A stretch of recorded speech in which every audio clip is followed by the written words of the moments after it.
Frank Watson Wood was born in 1862 in Berwick-upon-Tweed.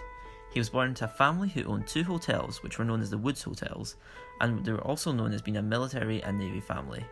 His autobiography notes that he began work at the age of 13 at a grocer's, but soon left that behind to study under James Wallace at the Berwick Art School. He later went on to become the head of the School of Art at Holwick for 10 years. He later in 1902 moved to Portsmouth to specialise in drawing marine subjects and soon sold many of his paintings to King Edward VII, and in 1939 was appointed as King George VI's official artist on his trip to Canada.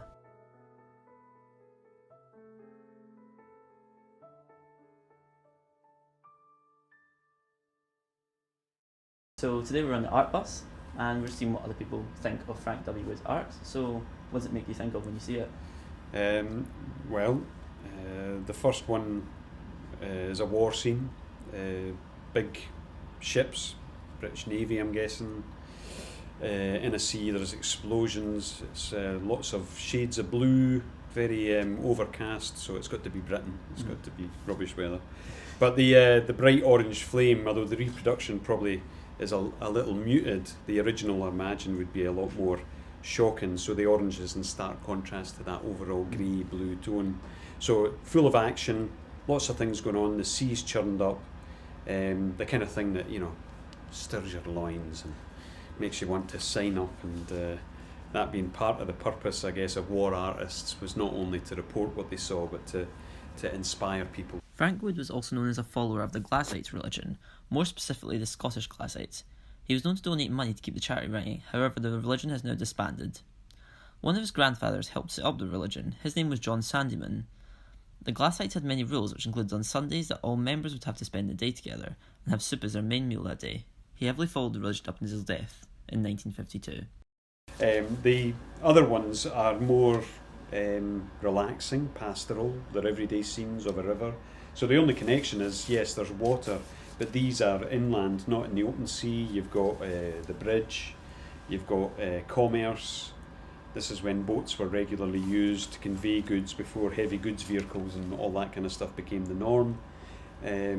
So these are more relaxing, the kind of thing you could look at and just go away into a daydream and imagine what it was like to be in a steamer going up the River Thames or up the Mersey or wherever, you know, up the Clyde, and how people lived and how the architecture of the dockside was very different to what it is now.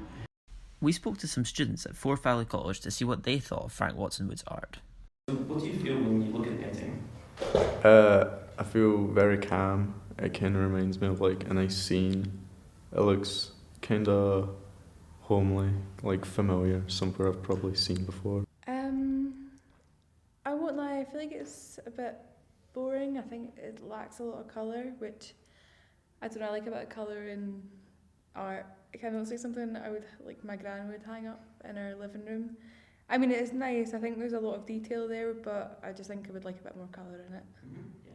I feel like it's really relaxing, and it's like a calm scene, and like when I was looking at it, it sort of reminds me of the Forth Rail Bridge. I don't know if it's got anything to do with that, but that's sort of what it reminds me of. But yeah, it's a really relaxing scene, and it's got like a good atmosphere to it.